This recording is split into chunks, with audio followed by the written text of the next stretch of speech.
కుత్బుల్లాపూర్ పేట్ Bashirabad police station పరిధిలో ఉద్రిక్తత. Court వివాదంలో ఉన్న ఓ స్థలాన్ని మాజీ మంత్రి మల్లారెడ్డి మరియు అల్లుడు రాజశేఖర్ రెడ్డికి సంబంధించిన ఒక స్థలాన్ని కొందరు ఆక్రమించుకుంటున్నారని ఆరోపిస్తూ స్థలంలో వేసిన బ్యారికేడ్లను తొలగిస్తున్న మాజీ మంత్రి మల్లారెడ్డి మరియు రాజశేఖర్ రెడ్డి అనుచరులు. పోలీసుల రంగ ప్రవేశం. పోలీసులతో వాగ్వివాదం చేస్తున్న మల్లారెడ్డి, ఎమ్మెల్యే రాజశేఖర్ రెడ్డి. పరిస్థితి ఉద్రిక్తం. సుచిత్ర పరిధిలోని సర్వే నంబర్ 82లో భూ వివాదం. మాజీ మంత్రి మల్లారెడ్డి ఇతరుల మధ్య భూ వివాదం. 2.5 ఎకరాల భూమిని తనదేనంటూ వాదిస్తున్న మల్లారెడ్డి, అందులో 1.11 ఎకరాల భూమిని తమదంటూ మరో 15 మంది వాదన. సంఘటనా స్థలంలో మాజీ మంత్రి మల్లారెడ్డి, ఆయన అల్లుడు రాజశేఖర్ రెడ్డితో పాటు మరో 15 మంది మధ్య వాగ్వివాదం. ఒక్కొక్కరు 400 గజాల చొప్పున గతంలో భూమిని కొనుగోలు చేశామని చెప్తున్న 15 మంది.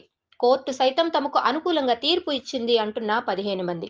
కోర్టు ఆర్డర్ ఉన్నందున సంఘటనా స్థలంలో ఎలాంటి గొడవలు చేయొద్దని ఇరు వర్గాలకు సర్ది చెప్తున్న పోలీసులు. మాజీ మంత్రి మల్లారెడ్డి అనుచరులు తమను భయపెడుతున్నారని చెబుతున్న ఈ 15 మంది. సంఘటనా స్థలంలో ఉన్న పోలీసులు.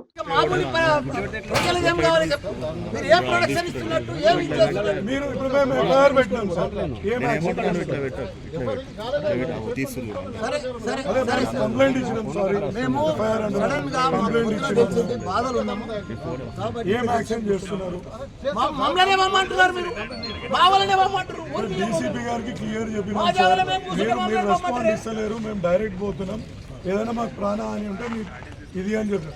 ఇది రాగానే వాళ్ళు మా మీద అబ్యూజ్ చేస్తారు. వాడు శ్రీనివాసరెడ్డి అనేటోడు మా మీద ఎవరు వాడు గలీజ్ మాటలు తిడుతుంది వాడు.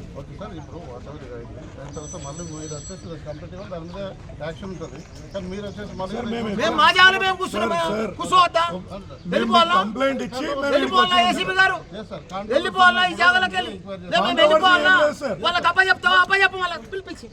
మేము వెళ్ళిపోతాం కాదు, మీకు కంప్లైంట్ ఇచ్చినాకనే మేము ల్యాండ్ మీదకి వచ్చాం. మీ వాళ్ళు రెస్పాండ్ ఇవ్వకపోతేనే